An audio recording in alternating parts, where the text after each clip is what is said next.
I want to announce that Nour will not be speaking to me in person at any shows when they start up again, vis-a-vis the pancake waffle debacle. This is the waffle guy. Stay away from him. I'm going to be trying to get booked on shows, and you're just going to be like, hey, listen, you cannot book this guy. You can't book him. He is this waffle-loving freak from Saskatchewan. Yeah.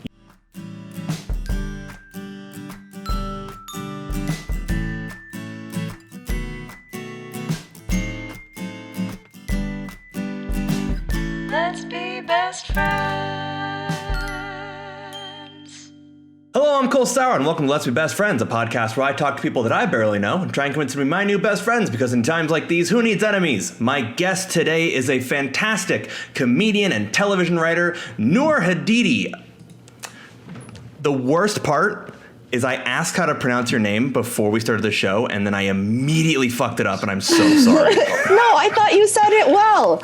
Did I? Oh, thank God. I said Nour, and it's Nour, right? Oh, both work. Don't even worry about it. Yeah. Ooh, no ignorant white guy today. Yes. Yeah, I didn't get Nour, okay? I didn't get Noir. Ooh, that's a good one.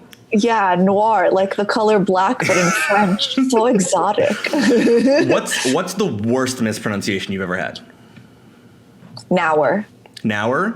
Yeah. Do you get that a lot?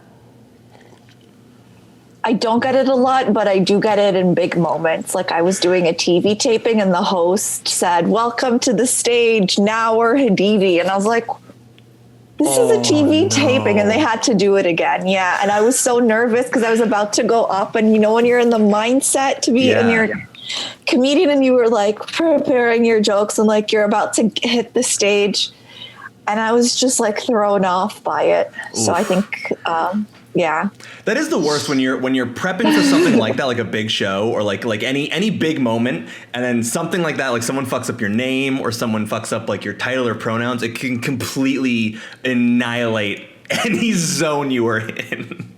Yeah, and it's like, I know it's not a common name, but it's not that uncommon of a name that it's like, you know, there's no X's or Z's or like silent letters. So it's like, I think he just was like, oh, it rhymes with hour and sour, so I'm just going to say Nour. I guess that's what maybe that's what he was thinking. But yeah, it can really throw you off when you're about to get on stage and record something. Did they not have, did no one ask? Like, did they not have like an intern to ask how they say your name? You know, I feel like you should give them a call and tell them to hire you as the intern for names. Because even when you get them wrong, you still get them right, you know? I'll take that. You know what? That's going on my like Rolling Stones quote for the podcast. Even when he gets it wrong, he still gets it right. Yeah. I'll take that. Yeah. So, welcome everyone to Let's Be Best Friends. As I said at the beginning, if this is your first time here, if you're watching live on Twitch, we appreciate you. It's live every single week. We try and have a new episode out. Or if you're listening to this in podcast land in the future, hopefully nothing crazy happens between now and when we publish it, because we won't be talking about it because it's not when you're listening to it. Yeah. What a good explanation of that, Cole. Anyway, here on Let's Be Best Friends, we try and make the conversation as completely casual as possible. And by doing that, we ask the guest what they want to do while we talk. And today, Nour, you chose paint by numbers. I did. Tell me a little bit about that. What about it was that, like, what about this is kind of your comfort food? Well, I have anxiety. Mm-hmm. I have had this before the pandemic, and there's really not much to do in lockdown because I'm a stand-up. So I'm a stand-up and a TV writer, but stand-up is how I got started in writing. And so that's what I do every night. So when there's nothing to do, I kind of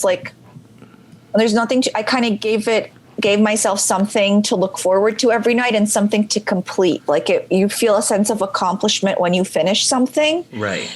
And actually I ordered it because there's someone I follow on Twitter who posted that they were working on it, and I was like, oh, that sounds like fun. Mm-hmm. So that's how I got started in it. And it's very meditative. You know, you could put a podcast on and like just follow the numbers and and then at the end, it looks like you're better at painting than you are. You know, I love little shortcuts like that. Right. Where it's like, did you paint this? Yes, I did. Okay. Absolutely, I did. Did I follow 24 differently marked colors? No one needs to know that. No, Cole, I was just okay? going to say that. Nobody needs to know. That's for you to take to the grave. Yeah, exactly. So this was a quarantine project for you. Did you do any kind of art before that, or is this kind of your first delving into the paint world? Yeah, I mean, over the years, I've like tried my hand at art, but I'm not really good at it. So I have some pastels and watercolors, but I'm not really good. Like, I used to paint stuff and just put them on the wall, and then people would be like, "Oh, which child drew that?" and like would earnestly ask me. So I stopped putting them up on the walls. I was like, that's when you have to invent. You have to invent like a small child you take care of. Like, actually, I'm in the Big Brother Big Sister program. Yeah, this is Billy. Fatima drew this for me. I mean, I'm Muslim, you're white, so you went with Billy, I went with Fatima. You know, that's the differences here that we're already seeing.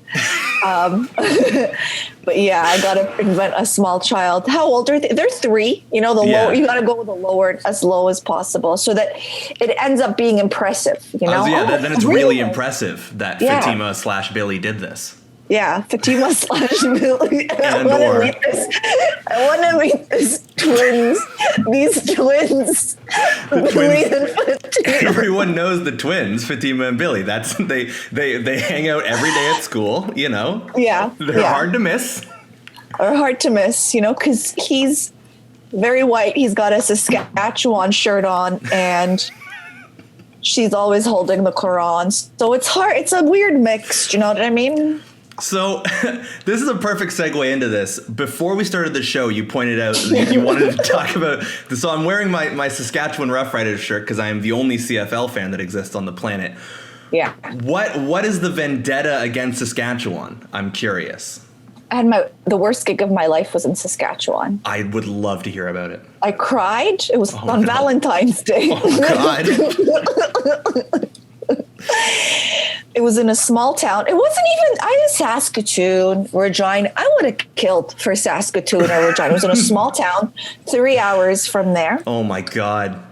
And it was Valentine's Day. It was so cold. It was like -4, felt like -36 or something Jesus. like that. Yeah, prairie cold. Prairie cold, yeah. And I have to do 45 minutes by myself. It's a fundraiser for women who have been through, like, I don't know, raising money for women who have been through domestic abuse and violence. Noble goal. Noble cause. But, you know, comedy is a good comedian. Yeah, it does well in a lot of rooms, but there's some rooms that are not conducive to comedy and a lot of setups. So first thing I will say is no one hosted the show. There was no crowd work that was done. It was just the local DJ who introed me. Oh, no. And he didn't even say my proper introduction. He didn't list my credits. You know, when you're a professional comedian, you know, when people hear what you've done, it's like, oh, they kind of take you more seriously. Yeah. He just said, she's here from Toronto and she thinks it's cold. And that was my intro. And then, and they were like, what? Oh my God. And then it was like super high. It was in a gym, super high ceilings, like just not conducive for certain people, very far away. There was music playing the first 5 minutes of my set. Like just ambiently? Yeah, they forgot to turn it off. And then I'm doing so bad. I'm bombing because I can't relate to these people. Like, there's nothing we have in common. So I'm doing my best stuff. I'm doing 45 minutes. Usually when I'm bombing, I kind of speed things up and get the energy up, but I can't because it's a 45-minute set. Right. So if I go quickly, I'm not going to have enough time to be up there. So I have to sit in the bomb and go slowly. Oof. Oh my God. And it was just rough. I remember in 45 minutes, I got 2 laughs. The first was about when I just said the word Tim Hortons. So that got a laugh. It wasn't a joke. Canadians are too easy. No, actually, they're pretty hard. Really? They're not easy. I'm telling 45 minutes I bombed. Fair. Okay. You're telling me they're easy? And then I think I made a joke about me and my dad traveling, and then they laughed at that. But I was doing everything. I was pulling crowd work. I was doing stuff. There was a silent auction. I was riffing on the silent auction. You were riffing on the silent auction at a charity event? Yeah. And then, you know how demeaning it is to have to work your credits into your act, Cole? Just for these people. That's hard. Yeah. That's hard. And then when I got off stage, no one from the table I was sitting at made eye contact with me again. Ooh. And I just went back to my hotel room and I cried and I cried. And it was just one of those road gigs that like scar you. And I called my manager and I didn't call him, I texted him. Right.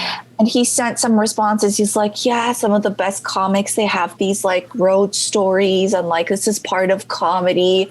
Yeah. And I just remember thinking like, why am I doing this to myself? I flew on Valentine's Day all across the country. Do you know what I mean? The night before, like I got in a night before and I was traveling the next day, and on the way back, I had a 3-hour layover in Winnipeg. Oof. And I was just not like, a good place to have a 3-hour layover. No, and I was just like, I can't do this with my life. And everyone in Toronto, it was like a Friday night. So like before the pandemic, Fridays and Saturdays are really big nights for stand-up, especially in Toronto. So like all my friends were like posting how much fun they were having on these Valentine's Day shows to like these cool audiences. And I just felt even worse. Ugh. I know. And you know, it was just really, really hard. And I cried for a week and I wanted to quit comedy. And I was so sad. Like I had never wanted to quit more than that. And I didn't even do it for a lot of money because it was a charity fundraiser, you know? So I was like, I'm schlepping myself literally across the country to bomb. And as I was like, you know, over the next few days or as I was bombing, like one of the things I try to process my life with is Twitter. So like I tweet about it. Right. And then the people who were behind the gig got mad at me about my tweets. And it's like, no. Yeah. And it's like, I'm just explaining what happened, you know, like, yeah, people didn't want to make eye contact with me after. Like, I'm not lying, or like making fun of Saskatchewan. It's like, I was like, what was the joke? It was like, it's really white here and I'm not talking about the snow. I think that was one of the tweets. And I was just like, it's how I process things, you know? You're just tweeting. That's funny. Yeah. Yeah, but people take it seriously now. Tweets aren't considered jokes when, you know, like I now learned that I'll just maybe wait a week before I post stuff like that because they're going to notice and they're going to get mad. And I don't think I honestly do not want to ever go back to Saskatchewan. That's how much. And I want to tell you something, fair. Cole. Like I've been doing stand-up, you know, I had been doing stand-up for close to 8 years by then. I've been heckled Islamophobically. I've bombed. I'll do a show for no people. I'll do a show for one person. Right. It's part of comedy. It's not like, oh, Nour is sensitive or Nour just had a bad night. Like this was truly one of those soul-crushing nights. Right. That like you just make you think, what am I doing with my life? Mm-hmm. You know? So, yeah.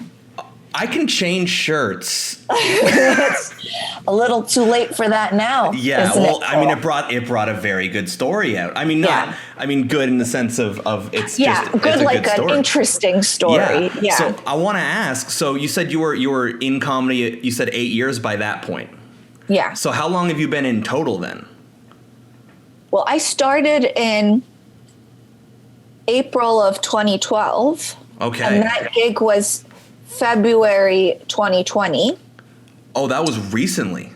Yeah, that was last year. Oh, that shit. was last year. Yeah, oh my God. yeah. I'm sorry. I'll just draw Montreal. Is Montreal better? Do we like Montreal? No? Okay. Well, I started stand-up in Montreal and a lot of shows would get canceled for Habs games, you know? So that sounds very Montreal, to be fair. That is the most Quebec sentence I've ever heard in my life, to be completely honest with you. When I came to Toronto, when I moved here for comedy, I had been doing stand-up for 3.5 years when I moved to Toronto because I just knew that this is where I needed to be. I was still working in finance at the time, and I would have loved to do stand-up full-time. I just never thought it could happen, but I knew that if it were to ever happen, it would have to be in Toronto. Right. And when I first moved here, I'd be like, oh, the show's still happening, but there's a Leafs game. Is that okay? They'd be like, yeah, what are you talking about? So that was really nice. I love the idea of just a bunch of burnt out Leafs fans in a bar, just like, no, we don't want to watch hockey. Like, we would rather you turn the TV off, actually. Yeah. They've been crushed. Their souls have been crushed so much by their favorite team. Yeah. They're just like, it's cool. Let me tell you, they won't win. We will be happier listening to the comedy. Yeah. At least the Habs fans have a hope, they have a chance. They've got the passion too, that I feel like Leafs fans have very low key, whereas Canadians fans are just like, you know what, win or lose, we're there. Like we're shouting cuss words at each other, but we're there. They're rowdy. Yeah. I love Montreal fans because they remind me of soccer fans. Right. And I love being around soccer fans because they have so much energy. Yeah. So I grew up in Jordan, and soccer is like a religion there. Okay. Like, if there's a Clásico match, which is Barcelona and Real Madrid. Okay. There is no cars on the streets. Literally empty streets, no traffic. What would take me maybe 30 minutes would take me 10. I'm not even kidding. Like the whole place just shuts down. Like the streets are empty. That's phenomenal. Yeah, people get so, especially Euro Cup and World Cup times, people get so excited. Oh, yeah. About like countries that like, I'm like, this country won't let you travel there without a visa. What are you so excited about, Ahmed? Okay, relax. I love the World Cup and the Euro Cup just because everyone else gets so excited. You know what I mean? Like I just like sports. So like the first time I ever watched a World Cup, it was because I worked with someone who was I can't remember. They were from some form of European. And so they were like, oh yeah, like I'm going hard for my team this year. Like I'm wearing my shirts. I'm like, I'm taking the days off to watch the games. And I was like, that's amazing. Like I'm picking a team and I'm on board. I picked like Japan or something. And I was like, boom, done. That's my team. Let's win the cup, boys. I surprised you went with Japan. So I would always root for Germany. That was the team I chose. I feel like people usually go for, growing up, Brazil was a big thing. Like Ronaldo was such a big, not Cristiano Ronaldo, but like Brazilian Ronaldo. Okay. Is that his name? I hope so. Yeah, Ronaldo. And there was Ronaldinho. And the Brazilian team was just like on fire. Remember 1998, I think they won the World Cup. And like everyone was like a Brazil fan, or a lot of people, they would support Italy or Spain, I feel, Portugal as well. Like those were the teams that France got behind, a lot of European teams. Yeah. I remember I literally looked at the list of names and I was like, because I have like a cursory knowledge of it. Like I remember there was that one Germany-Brazil game that everyone like made fun of because didn't Brazil win like some obnoxious or Germany won some obnoxious like 10-1 or something one time. Oh. It was some crazy blow and everyone talked about it. And I was like, that's phenomenal. So then when I was picking a team, I was like, I don't want to pick any of the teams that I think are really good at soccer. Like, why? Just because I'm just a shithead like that. You know what I mean? Like I want to pick a team that if they do win, I can be like, boom, I was with them when they sucked. If Japan ever wins a World Cup, I can be like, I was there when they sucked. This Saskatchewan shirt is starting to make more sense now. Yeah, I'm a CFL fan. If that should explain my entire idea of sports. To break it to you, Saskatchewan isn't going to get any better anytime soon. Not the team or the province. They never will. They won the Grey Cup in 2008, and then they never won it again. That's just so sad. The Grey Cup. That's what you win. Yep. No, what do you win in the What do you win in the NHL? No, the NFL. It's a trophy with a football on it. But named isn't after it a dude? It's gray. But doesn't it have a cool name? I think it's the Lombardi Trophy, what it's called. Lombardi's It's cool. Gray is just a boring color. Of all the colors to name this cup, gray is the one they went with. There's something very the pure. pink cup, the red cup. Okay, There's the something gray cup. There's something very pure about it to me, because to me it feels so very. Because to me, like, Canada is such a like quiet, humble country that just kind of sits in its corner and does its own thing. So then there's all these sports that exist where they win, trophies named after dudes and cups named after dudes. But they're like, what do we have? We have a gray. It's just a trophy. It's a cup, and it's gray. It's the Grey Cup. Anyway, we're going to go play football. There's something very pure about that to me. There's something very, very deeply Canadian. Yeah, I hear sadness. That's what I hear. It is. It's very sad. We created our own football league because we were too shitty at the real football. That's really funny. That's actually hilarious. That's what we did as a country, as a proud nation. Yeah. So I want to talk a little bit about your career. So you've been doing comedy. So almost 9. Has it been 9 years, or like almost 9 years? Cusp of 9 years? It'll be 9 years in April, but I don't know if this year counts. I mean, how many Zoom shows you done? Are you hitting the pavement on the Zoom shows? I actually have. I've been doing a lot of Zoom shows. Then that counts, because Zoom shows. Do you like Zoom shows? Because I've heard of some comedians like them. Most I know don't, and some vehemently hate them. I don't vehemently hate them. Mm-hmm. They are not the same as a live show. That's the thing that you have to get in your head. It's not like they're a replacement. Mm-hmm. But I will say they are not a bad way to kind of do your job. Okay, at least I can make money. I can feel funny. I can, if I want to work on a new bit, I can do that. So I think just because of how my life has been, like I moved here from Jordan by myself when I was 17. Oh, wow. I went to McGill. Yeah, I worked in finance. I quit finance for comedy. So I feel like I've really had to jump through hoops to get to where I am. Right. So this just feels like another hoop, Mm-hmm. I really love comedy. And this year has made me realize that, because a lot of times I jokingly be like, oh, I'm going to quit stand up, or I don't know what I'm doing with my life, because it's not a very structured life and there's no right path, and who decides who's successful and who isn't, Mm-hmm. So, but I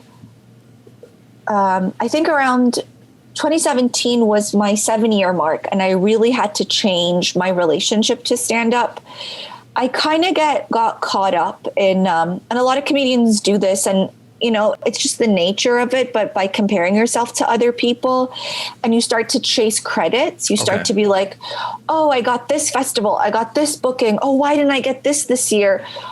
And you get jealous of other people book things and you don't, or other opportunities, and it's a losing game. So I really had to change my whole relationship to stand up, and I really started to love it I had to go back to the basics, and I had to ask myself why I was doing it. Mm-hmm. And I really fell in love with joke writing and the process again, because when you start, that's all that you really care about. You just want to be a good comic. You want to be a good host. You want to be as good as the people you're on shows with. Right.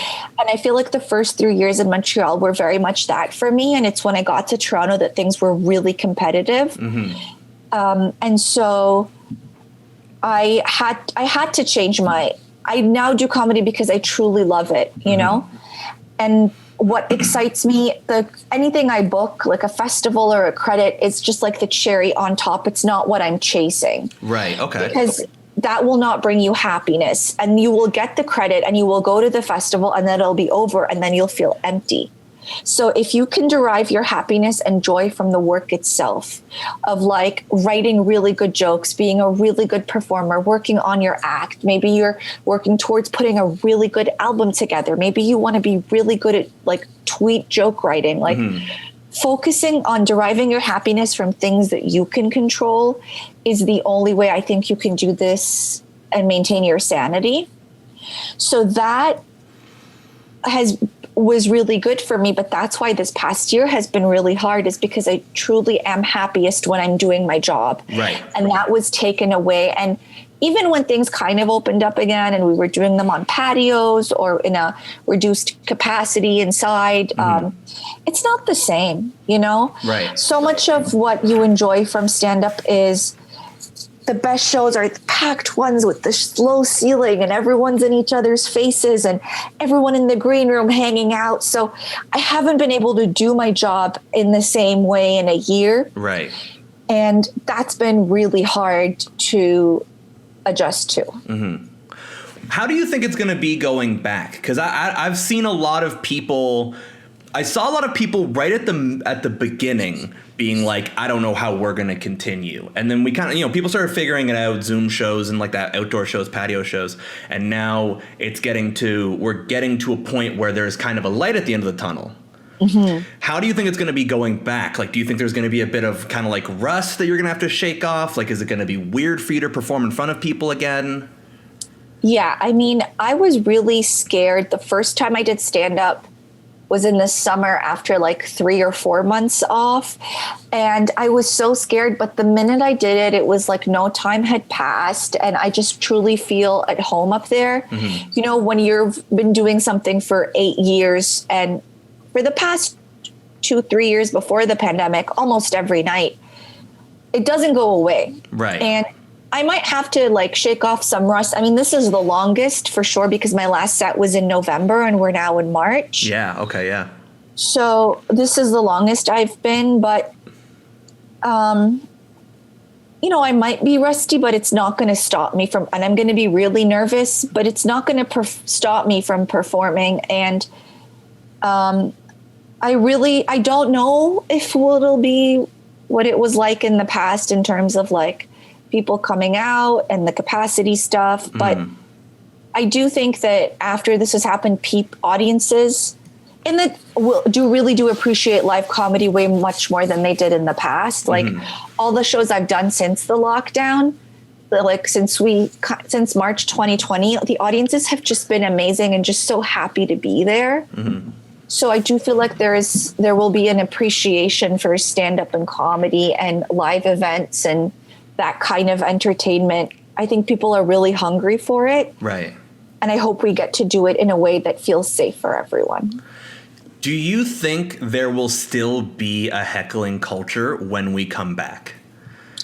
Yeah, because assholes exist everywhere. There's anti-maskers, you know what I mean? Yeah, protesting. yeah. Those guys could still come to our shows. Like, I just think that heckling, I hate hecklers. They stop me from doing my job. They interrupt me. And if you want to do stand up yourself, or if you want to be the center of attention, why don't you sign up at an open mic and work your way up, you know? Right. So I think heckling is an unfortunate part of the job.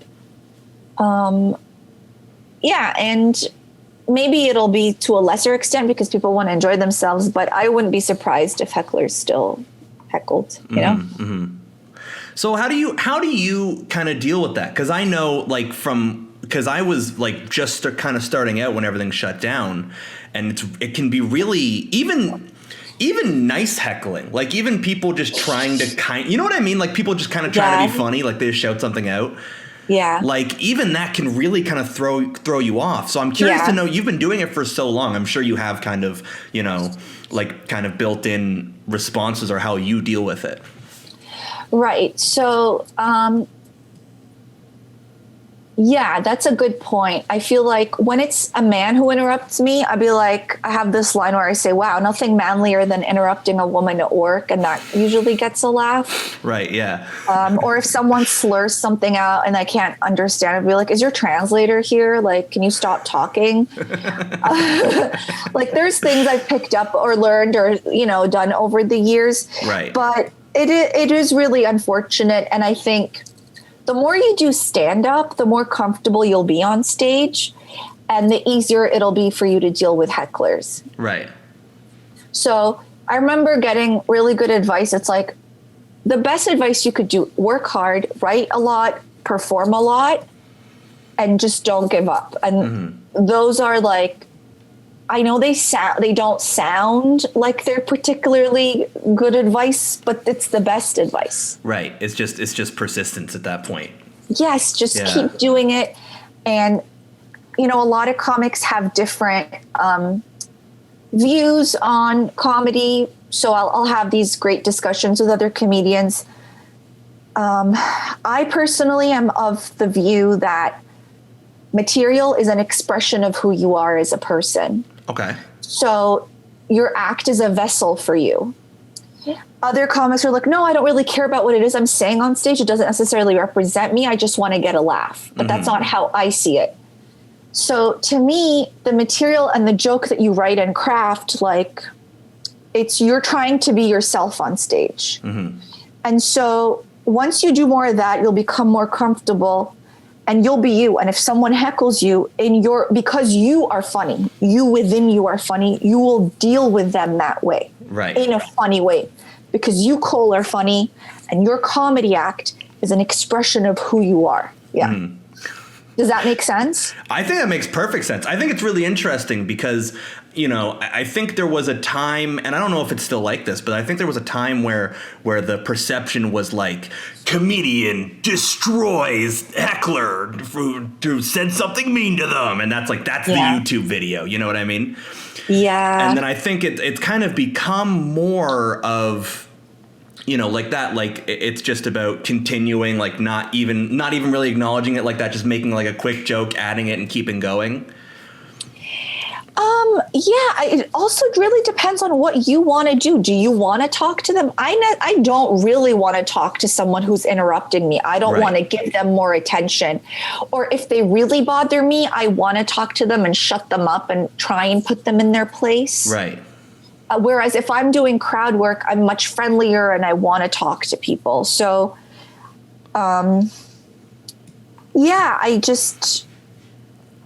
you're up there to do your job, right? And it really also depends. I feel like this is also a good piece of advice I got. It's like, ask yourself before each set, what is your intention with this set?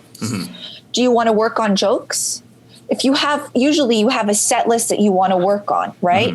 You want to polish your act. So you're up there trying to do your job. So if you're up there and you really want to work on this new joke or whatever, just try to shut them on and,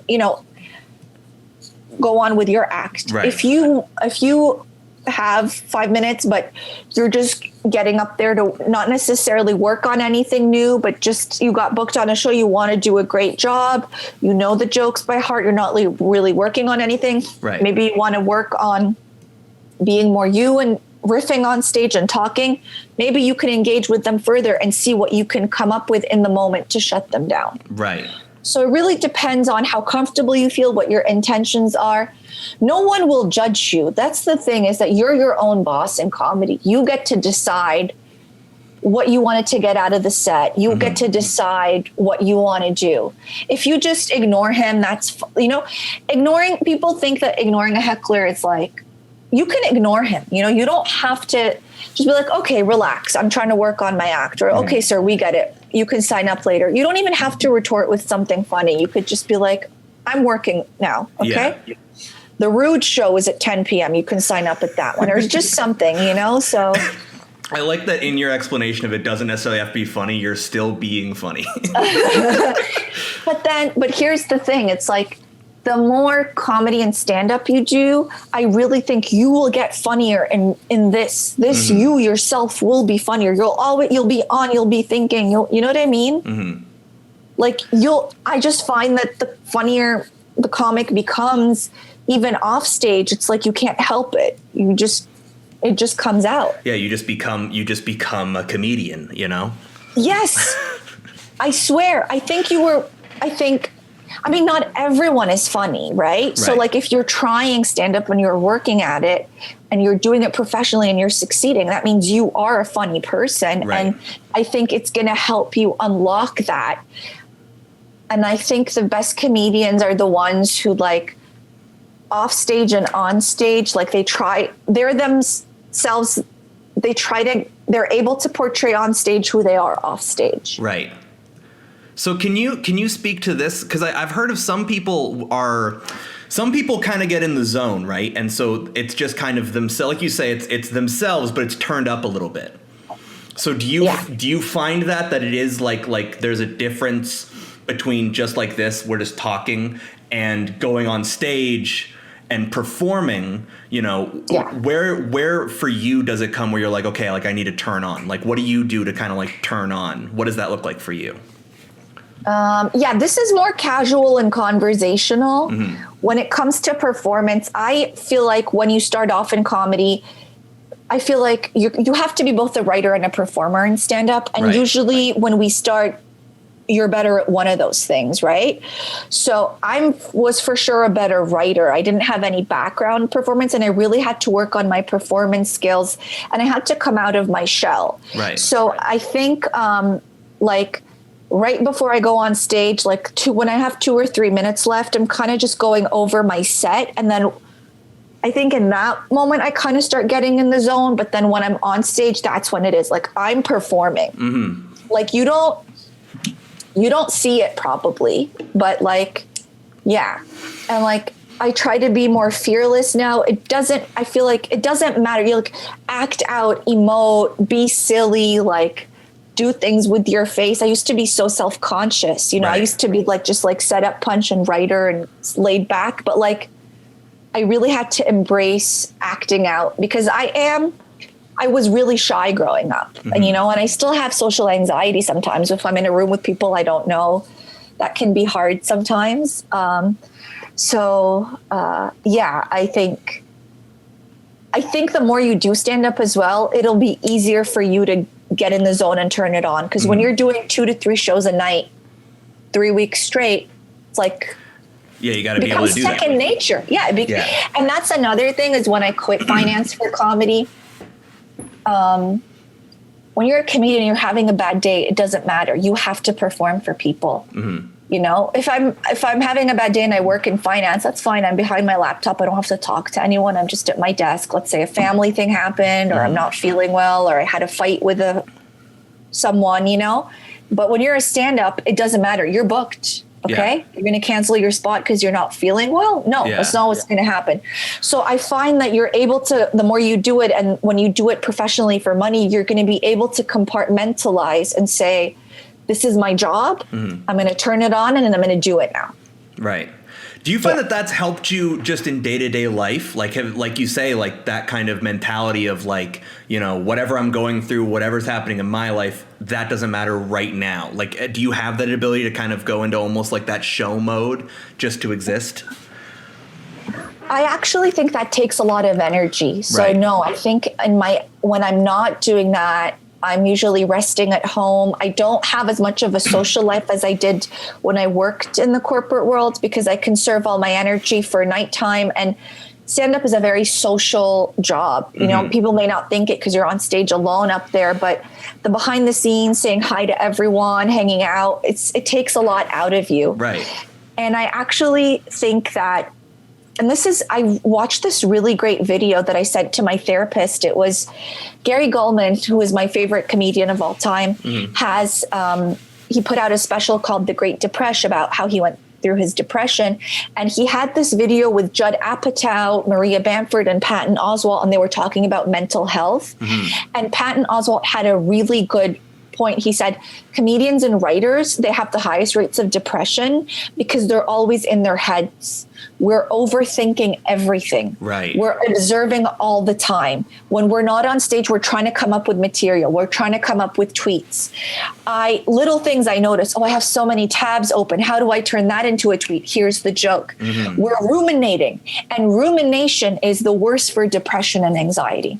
But it's actually what makes a good comedian. Right. So I found that, and also my therapist says that because our job relies on external factors, like if people are laughing, right? Right. So if all those people are having a bad day, I'm putting my happiness in their hands. If they don't laugh, I feel bad about myself.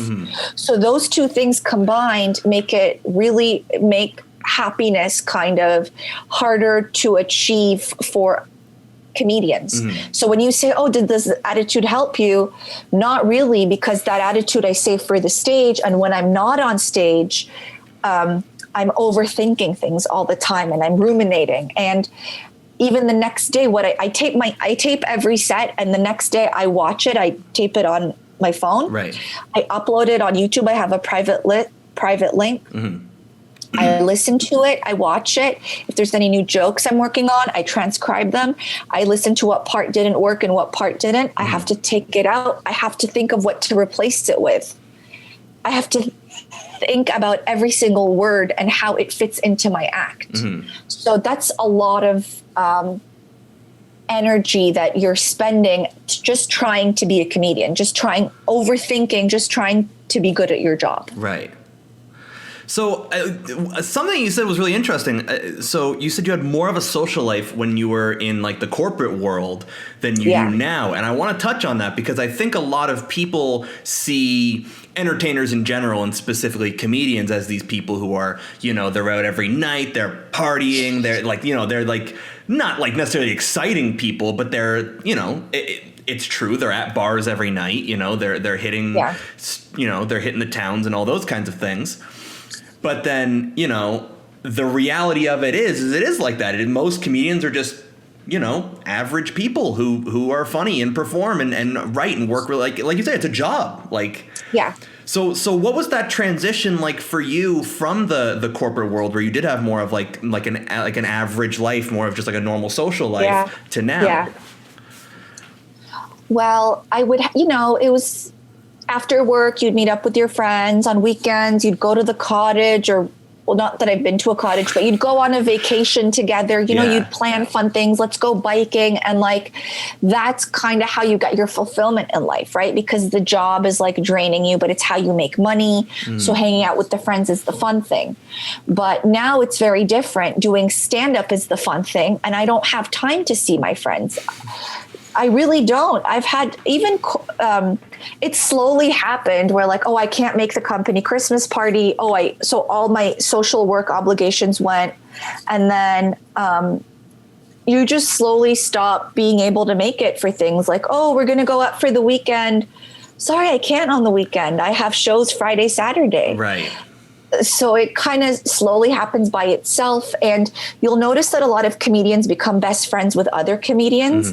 It's because we understand each other. And it's like this band of misfits from all walks of life, but we're cut from the same cloth and we all get each other. And they become your closest friends because you're seeing them at shows. They understand what you're going through. They understand the sacrifices that you're doing. Like I used all my vacation days for comedy, whether it was festivals or traveling or going to a new city to do a week of shows there. Like stand up, people are always like, should I do stand up and should I not? And it's like, that's not how it works. Like when you try it, you just have to do it. Like if you think stand up is an option for you, then it probably is, because everyone else who is doing it, it's not an option. It's like, we love it so much and we've given up so much for it and we continue to do that.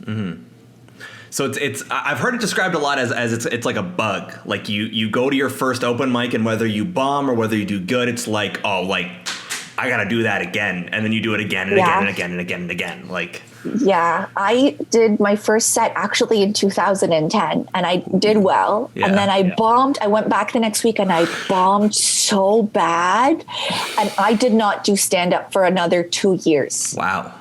But it was always in the back of my mind. And I was like, I got to do this. I want to do this. And, I had graduated from McGill and I was working at a bank. My family, they were in the Middle East. So if I didn't have a job, I'd have to go back, So it wasn't like an option for me to do stand up full time. And so while I was doing finance, I was always thinking of comedy. And then I started doing it again. In Montreal, I was getting on stage like 2-3 times a week, which for Montreal standards is pretty good. I was doing as much as I could. Yeah. But then when I wanted to be really good at it, like I knew that being in Montreal wasn't good enough. I could see it. So I actually, when I was working at the bank, I took 3 months off. I went to New York. I did open mics every single night. I took a a sketch writing class at UCB. And then when I came back to Montreal, I just wanted to do a weekend spot. Like when you were first starting to do stand-up, I don't know if that is necessarily the case in Toronto because comedy bars where I perform a lot, but in the traditional club setting, when you have a weekend, it's a big headliner comes in. And, from out of town, they have all these late night credits. And then the club, either they bring a middle act who does 20 minutes. And then the club usually books the MC and an opener. So when you get an opening 5 minutes on a weekend show, Thursday, Friday, Saturday for a headliner, because Monday through Wednesday are usually open mics or pro-am nights. Like it was such a milestone and a big deal,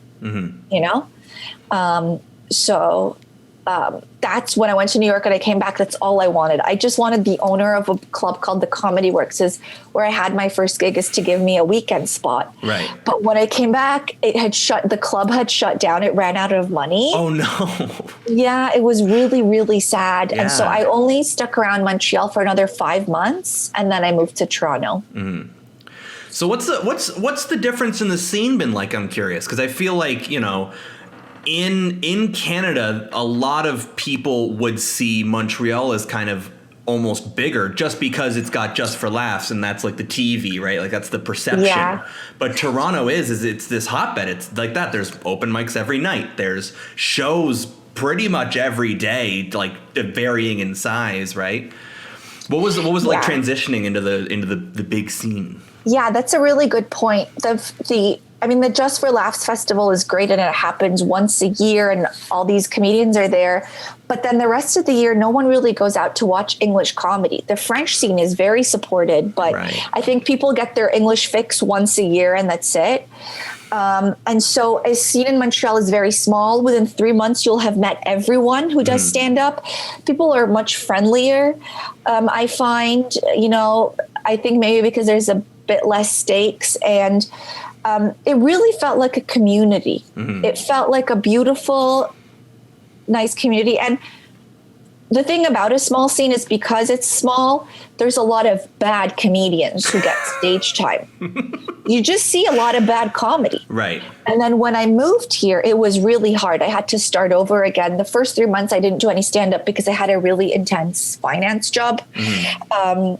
And I remember it took me an entire year of doing stand-up in Toronto to be able to walk into an open mic and kind of feel like I knew people there, whereas it was only 3 months in Montreal. Yeah. I think people come and go a lot in Toronto, and there's Humber. So there's a whole school that produces a class of comedy graduates every year. I just think there's a lot more comedians here, and there's a lot more stage time, but a lot more competition. Right. And so much more competitive in Toronto, but it makes you so much better. It makes you a stronger comic. I just remember going out every single night, signing up at any mic I could, getting booked on shows, trying to get people to book me, It was really hard. It's hard going from being someone in the scene in Montreal, where I was known as a good comic, to no one here. And there were a lot of times that I also wanted to quit. That first year was really hard. Right. It was really hard. I think the key is to try and find some friends to do comedy with, people who support you, who will go sign up with you at open mics, who share the same drive as you. And I think that having a support system really helps. Yeah, well, it keeps you going, right? Like that. Like you can be like, oh, I'm going to this mic. Are you free? Do you want to go to this mic and that? And, working on stuff together. I think that's kind of the strongest thing about, or at least the most interesting thing about comedy it can be very community based. Like it can be very much a community thing, even though people are really competitive and everyone's trying to compete for that top spot, and not everyone's the nicest person. But there is that opportunity where you can be like that, where you meet people and you go, hey, we are both in this for the same reason. We just both are funny and want to be funnier, and we want to keep performing. There's something something very cool about that. Absolutely. And I don't think I would have made it this far into comedy even until now, without the support that I have from some of my friends. When you go through a bad gig, who do you call but your comedy friends who know exactly what you've been through, and who books you on shows? So who gives you stage time so you become better? It's your comedy friends. I've gotten, honestly, more than 50% of your work will come from other comedians. Yeah. So if you're an asshole, people aren't going to want to work with you. It's a really, people just think, oh, he's a stand-up, he's funny, he's going to go places. There's so many funny assholes who nobody wants to work with. They Absolutely. Yeah. That's why I had to start a podcast.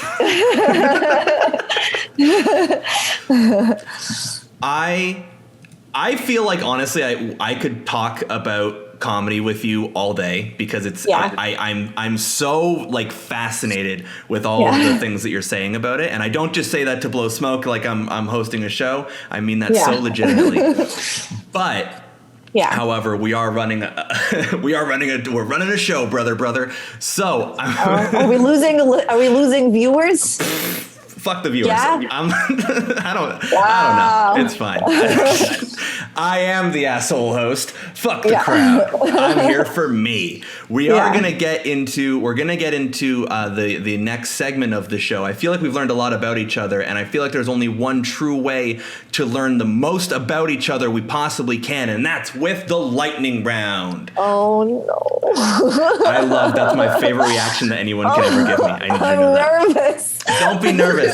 Do not be nervous. If anyone here is listening and you haven't been, this may be your first episode or whatever, here on Let's Be Best Friends, the part of the show that is my favorite, that is just, it's the reason I started the show, it's called the lightning round. What it is that I have a prepared list of questions that I got from a random website on the internet. Just this or that questions, very simple, cookies or cake, cats or dogs, very simple stuff. I'm going to put 1 minute on the clock. I'm going to ask you as many of these questions as we can get through in 1 minute. And by the end, we will know how close we've become to becoming best friends. So don't be nervous. Don't be scared. Okay. There's only one question on here that I actually will judge your personality on. I'm not going to let you know what it is before time. And how is it? You just asking a question, and is it one answer, or I can answer whatever I want? So they're this or that. So whatever is your first instinct, just let her rip. Okay. Okay?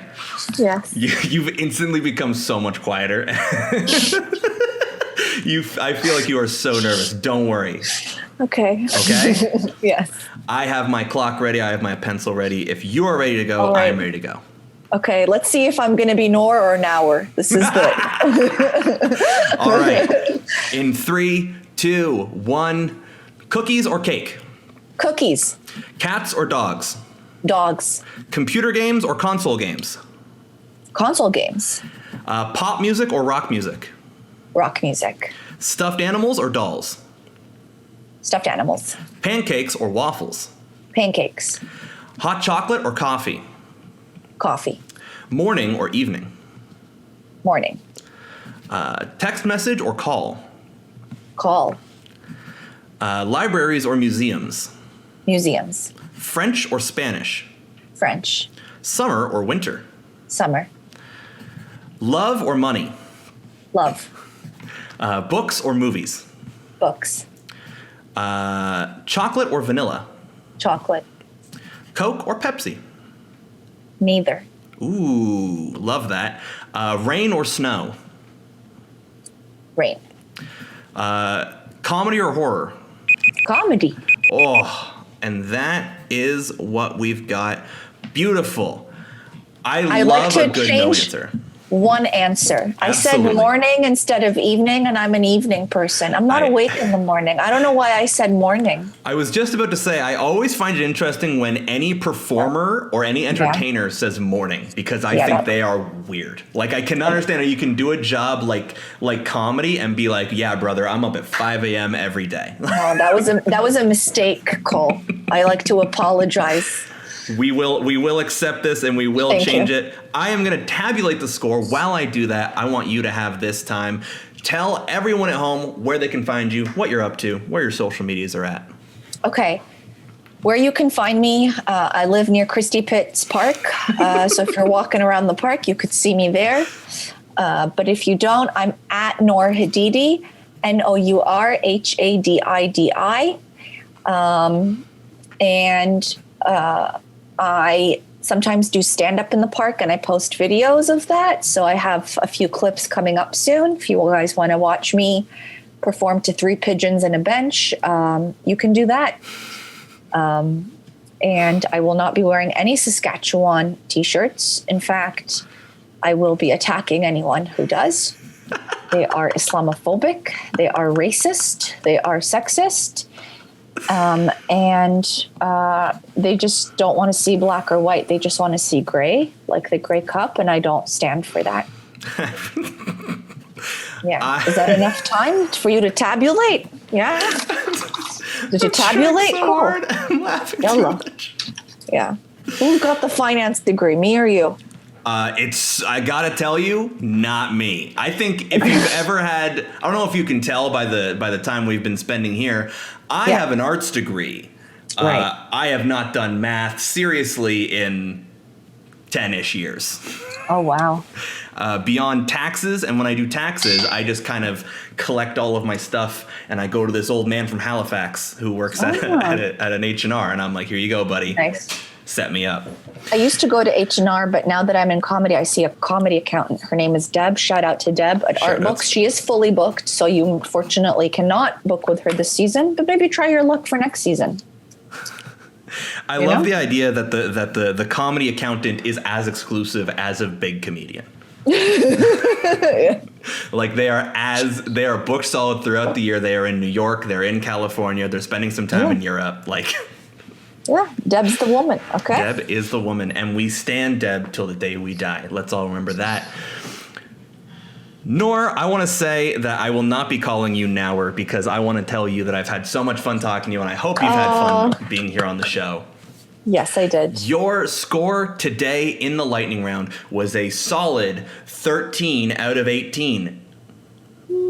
Wait, hey, whoa. We have had so much lower scores on this show. This is here's the thing about it is that when I started the show, I didn't know what I would be looking at in terms of these scores. Compatibility. Exactly. And realistically, this is just boiled down like a Cosmo thing. So it means absolutely jack shit. But what I know about it is that it really gets to know, the thing that I learn is that you really get to know a person based on their opinion of pancakes or waffles. So unfortunately, you did say pancakes, which means we can't be best friends. I'm sorry. I'm so sorry. You're going to tell me waffles are better than pancakes? I am. Wow. The fluffiness of a pancake, and it's warm and it feels like a hug. You're going to choose the crunchy waffle that I got to go in with the knife with? No. So many breakfast foods are soft. So few are hard. It's just a texture thing at that point. I've got my waffle, my egg, my, whatever else I happen to be eating on that day. Oh, you need a waffle maker? You're so pretentious. Pancakes are the breakfast food of the people. You just need a frying pan that you've got in your kitchen, okay? I got to have a waffle maker. What am I, a Saudi prince? I have a waffle maker. Who am I? The Queen of England? Ladies and gentlemen, I want to announce that Nour will not be speaking to me in person at any shows when they start up again, vis-a-vis the pancake waffle debacle. This is the waffle guy. Stay away from him. I'm going to be trying to get booked on shows, and you're just going to be like, hey, listen, you cannot book this guy. You can't book him. He is this waffle-loving freak from Saskatchewan. Yeah. You cannot. You can't be having. Yeah, exactly. I'm going to call you Cowl. I want to thank you so much for being on the show. Unfortunately, that is the time that we have today. If you guys enjoyed the show, make sure you follow, like, share, subscribe, all those cool algorithm things. You can tweet about the show at Let's Be Best Pod. Make sure you follow our guest, Nour Hadidi, at all of her social medias, Instagram and Twitter, at Nour Hadidi, NOURHADIDI, correct? Yeah, and NOURHADIDI. Absolutely. Boom.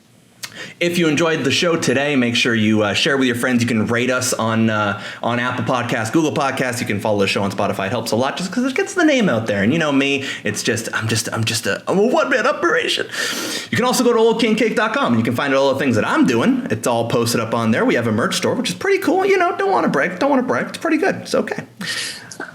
I want to thank you so much for being on the show. I want to thank everyone for watching. I want to thank our best friends, Seth Feldman and Isabel Wing, for the outro and intro to our show, Let's Be Best Friends. And that's all the time we have for this week. So remember that your mom was your best friend at one point, so give her a call, and we'll see you next week.